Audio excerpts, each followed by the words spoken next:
Hello everybody, Incon here. Today we're going to be talking about a pretty simple guide. I'm going to be a kind of base level here to help you guys out. If you don't know what actives you need to buy, I find a lot of players, especially when they come to Smite early on, are struggling with what actives they should be buying and what roles. And so we're going to be talking about what actives are okay for you to buy in each role, what actives are not okay for you to buy, and what actives you're basically not buying on anybody. Starting off, guys, we're going to be talking about the Hunter role. So hunters, your ADCs, what actives should you be buying of them, what should be getting at level 1, etc. So we're going to go in here, boom, look at our relics. As a hunter, basically your entire goal is to be not dying, right? You're going to do a bunch of damage, you're going to build into your crit or your Aussie, your kin size, whatever, so you're going to be doing a ton of damage. So what you need to do is you have to have your relics in place. They used to be called actives, I'm going to call them actives, in place to make sure you can live. Almost always, you're going to get beads at the start of the game. Beads is never going to be a bad active on your role. Support and solo don't super hardcore go into beads that much, but basically any role can get away with beads. Stops you from being CC'd. When you rank up beads, all it does is lower the cooldown, so you don't really need to worry about leveling up and spending that money on getting beads to tier 2 at any point near anywhere but the very late stages of the game. So get your beads on your ADCs at level 1. Now, for as far as other actives go, you've got a couple of options on ADC. By far the most common is going to be Aegis. Aegis is always going to be a very, very good option for you for your second relic. You get your second relic level 12, for those that don't know.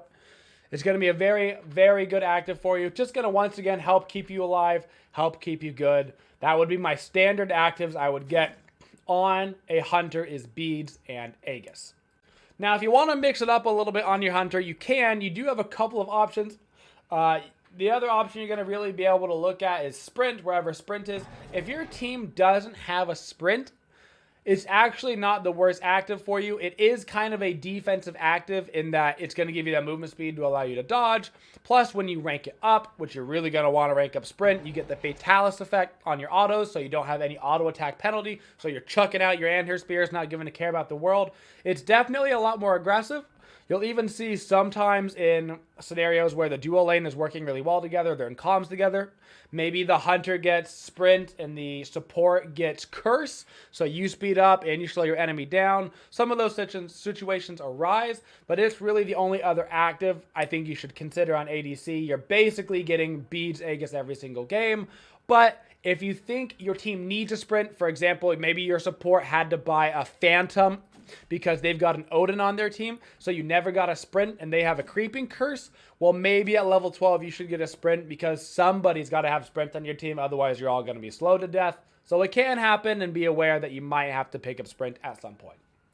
Next up, guys, we've got our support. So what active should you be buying on supports? Also, Incon, Fenrir is not a support. Yes, he is. He's actually the best support in the game right now. We have a video about the top 5 supports right now. Go check it out.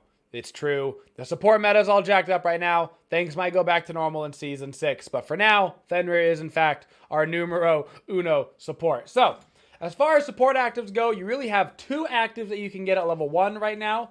When you start the game, your options are either, I'm an aggressive support, I have an aggressive ADC, we want to go for the fights. In that case, you're going to be looking at Creeping Curse. It's called Horrific Emblem. They changed all these relic names on me. What are you gonna do? That's gonna slow your opponent's movement speed, and more importantly, it's gonna slow their attack speed by 25%.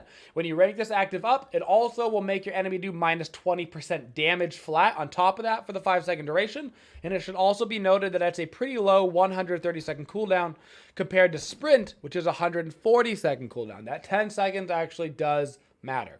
Now, the other active that you can get at level 1, here we are, is sprint. So you're basically like, okay, I think they're going to be very aggressive. I think they're going to get a creeping curse. I want to get a heavenly agility to counteract their creeping curse. It should be noted, if you pop heavenly agility and then they pop creeping curse, the slow will not go on you. If they creeping curse and then you have an agility, you will also get the slow off of you. So basically, as long as your heavenly agility is going, you won't be slowed.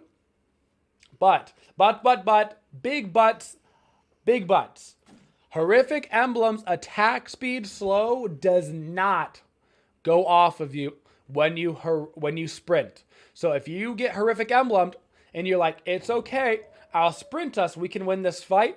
Keep in mind that your ADC still has minus 25% attack speed for 5 seconds. I see a lot of people lose their fights because their hunter basically got in like 25% less attacks than the other hunter did, and so they lose the fight early in dual lane, and then it gets snowballed. Be careful.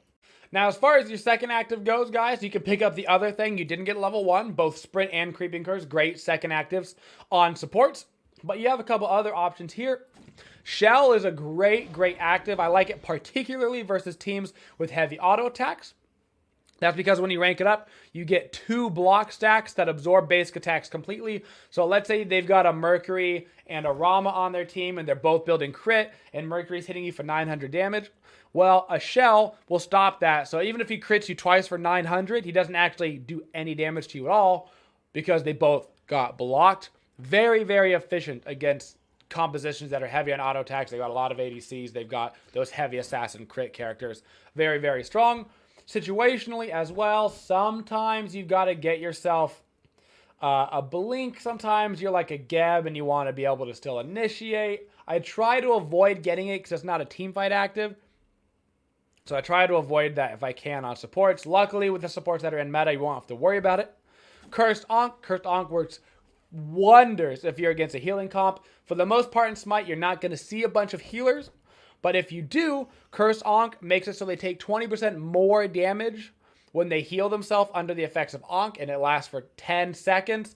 Plus, it reduces all their healing by 50%. That's the ranked up form, that 20% bonus damage. So if you can have Cursed Ankh on them, making them take 20% bonus damage, while you've got Curse on them, making them do 20% less damage, that's a 40% damage swing for 5 seconds, plus another 5 seconds of the 20% on Ankh. Lots of possibilities there. And lastly, the last relic you should probably keep in mind is Phantom Veil. Phantom Veil gives you 15% damage mitigation for your entire team when you rank it up. People forget that. It also lets you pass through objects. So the most people get this because you've got an Odin on the enemy team. Maybe they've got a Thor and a Ymir, and they've got a bunch of blocks. Most commonly, it's just Odin. It allows you to walk through those walls. You have to get it sometimes. You don't have a choice to keep your Artemis alive. But it also does provide a 15% damage mitigation, so don't be afraid if the character that you bought it for dies, say Odin, and you're in a team fight, you can actually pop it for the damage mitigation to help keep your team alive, try to win a team fight, especially if it's going to let you go ahead and get like a Gold Fury afterwards or a Fire Giant. Very much worth it to click that button. Heading right on over into the mid-roll, guys, you're going to find that the mid-roll is very similar to Hunter in this regards. You're basically almost always going to get beads first. That's just because as a mid laner, you're so worried about getting ganked by the jungler. They're a Surcat, and so they're going to CC you. They're literally a plethora of the junglers that are in meta. They're a Thor. They're anything. They're going to CC you. So you're worried about that. Sometimes you don't get beads first on mid. It's definitely the safest. If you're not going to get beads first on mid, you're pretty much going to get Aegis. If you're getting Aegis, that's probably because they have a very low CC jungler. Maybe they've got an Ao Kuang, somebody who's, while your beads would help you against his ulti, it's not going to help you, level 1 through 4. And they've got like a Poseidon mid. You're afraid about getting Krakened and you've got no way to avoid it. You're a little Hera. You're afraid about getting stuck in the whirlpool, and then you get blagged all over by a giant fish.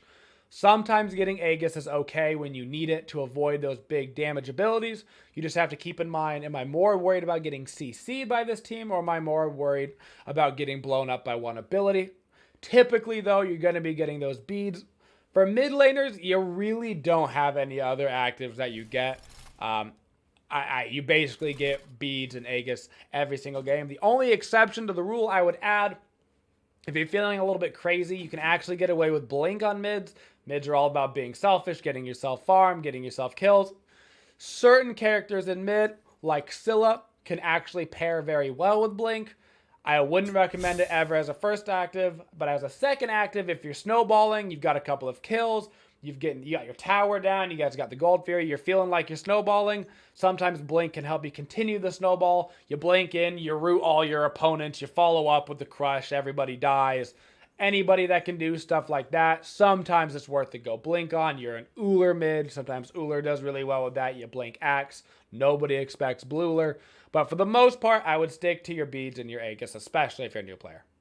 Moving onward now into the jungle, our second to last role. What actives are you looking to build on a jungler? Well, would you believe it if I told you that beads is going to be a very popular active for you? Beads is a very strong active. Like I said, it's basically never bad. Jungler's very popular active for them.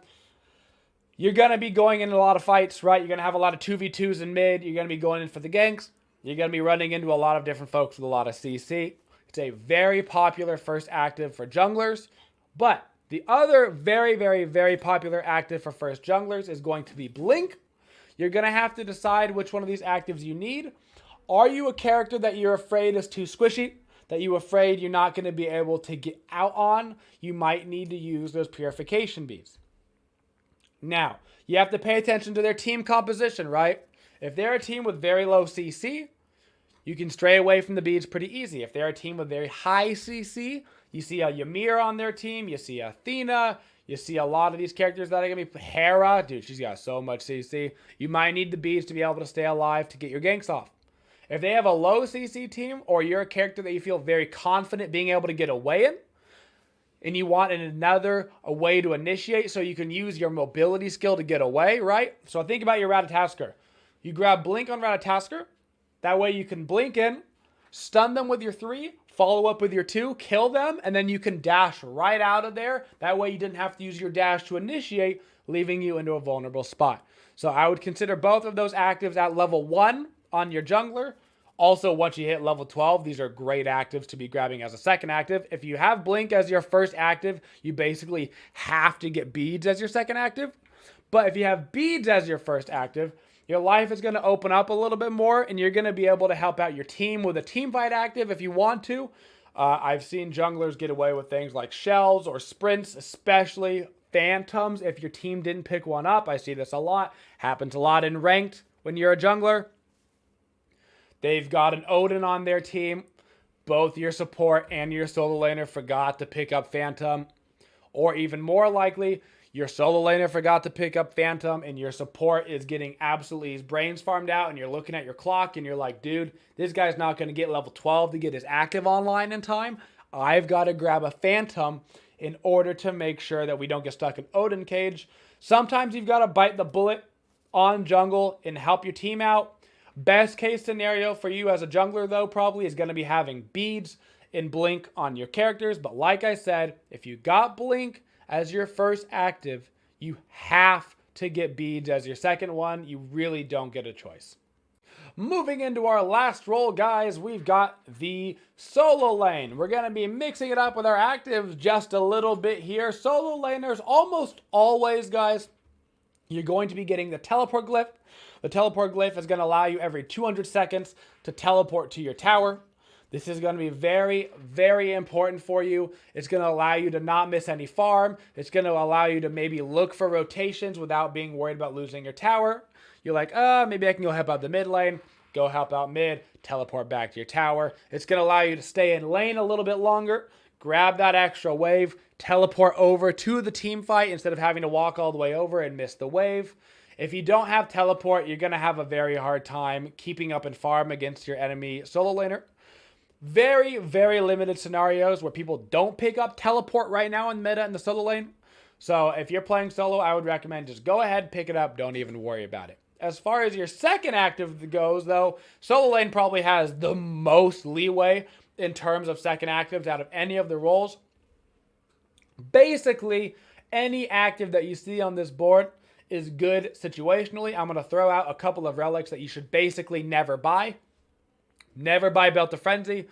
This goes for basically every role. It's just not good enough to warrant picking it up.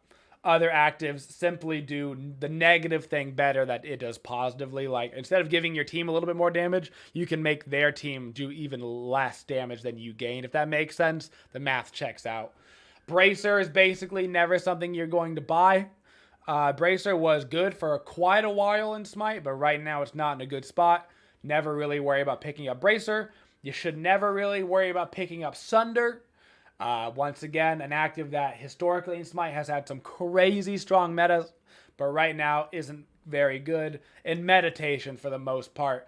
While very good in like assault to keep your team's mana up, not super relevant in conquest. I would stick away from 1, 2, 3, these 4 actives that you see right here. As long as you avoid those 4 actives, anything else you pick up is going to be good situationally. Do they have a bunch of healing? Perfect, get an Ankh for your team. Do they have auto attackers? Get your team a Shell. Are you going to be running up in their auto attacker's face and you want to put in the work? Get a Thorns, man. Are you Kuzenbo? Really get Thorns. That way you Thorns, you buy hide the Nemean Lion, you pop your 2, and the ADC accidentally hits you one time, and they end their own lives because they hit themselves for 100% of their own health. It's a crazy combo, but you've got a bunch of leeway over there. Like I said, avoid those actives I talked about. Avoid those actives that I talked about on all gods. Those 4 actives, there's always going to be a better active. One of the other actives in the game will always be better than those 4. So that's it, guys. That's it here for the active guide. I hope some of you that were maybe struggling with what actives to get and what roles here in Conquest, guys, maybe learned something here today. I want to start doing a little bit more of just some of these, like maybe more baseline, basic stuff. Talk about actives, talk about how Conquest works, stuff like that. We have a lot of new people coming in from Heroes of the Storm, since that's kind of getting not shut down, but it's getting toned down a bit. So a lot of people are looking for a new boba. So I want to help those kind of players as they're coming over. Plus, we're going to have so much to cover once Season 6 goes live that I don't want to be covering too much in terms of like, you know, who's in meta, what item builds are relevant, because that's about to change so soon, you know, within a month. So it's going to be outdated and not relevant, and then I don't want people to get the wrong idea from that. So I want to cover stuff that's still going to be relevant going into the next season, like actives, basically. They very rarely change those so completely, so those are probably still going to be good actives for those roles going into the next season. Thank you guys so much for your support, and as always, have a twitchin' day, y'all. Thank you for watching the video. If you liked the video, please go ahead and hit the like button. And if you like the channel, go ahead and subscribe and ring that bell, guys, in order to get notifications for our uploads. If you want to go the extra mile to help support the Twitchiest community, you can always go to our Twitch channel at twitch.tv/Incon and use your Twitch Prime sub there. It's a great way to help support the community. Thank you so much for watching, and as always, have a twitchin' day, y'all.